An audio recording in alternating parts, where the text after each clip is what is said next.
Pilot అవ్వాలని అయితే చాలామంది స్టూడెంట్స్ కలలుగంటారు. మరి దానికి మనం ఏం చేయాలి? పైలట్‌లో ఫ్లైట్‌కి మ్యానుఫ్యాక్చరింగ్ వేరు, ఫ్లై అనేది వేరు.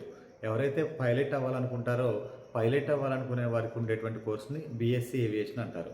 ఈ బీఎస్సీ ఏవియేషన్‌లో చెన్నైలో ఉంది, హైదరాబాద్‌లో ఉంది. మన హైదరాబాద్‌లో ఉన్నటువంటి ఇన్‌స్టిట్యూషన్ అయితే ఇండిగో వారు ఆపరేట్ చేస్తున్నారు. ఇది స్లైట్ ఎక్స్‌పెన్సివ్.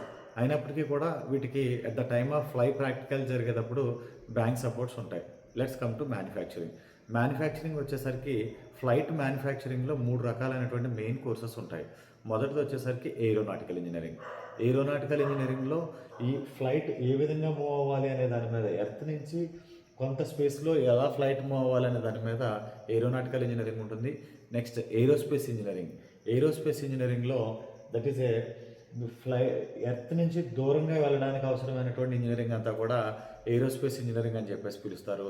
అలాగే ఏవియానిక్ ఇంజనీరింగ్. ఏవియానిక్ ఇంజనీరింగ్ అంటే ఏంటంటే ఈ ఫ్లైట్కు ఇక్కడ మూవ్ అయ్యేటువంటి ఫ్లైట్కి ఇక్కడ మూవ్ అయ్యేటువంటి ఏరోస్పేస్ ఇంజనీరింగ్కి ఉపయోగించేటువంటి కమ్యూనికేషన్ రిలేటెడ్ డివైజెస్ మీద ఇంజనీరింగ్ నేర్చుకోవడాన్ని, అంటే ఎర్త్ తోటి ఒక ఎయిర్ క్రాఫ్ట్స్కి అండ్ స్పేస్ క్రాఫ్ట్స్కి ఎర్త్ తోటి ఏ విధమైనటువంటి కమ్యూనికేషన్స్ ఉండాలి అనే దాని మీద ఉండేటువంటి ఇంజనీరింగ్ని ఏవియానిక్స్ ఇంజనీరింగ్ అని చెప్పేసి పిలుస్తారు.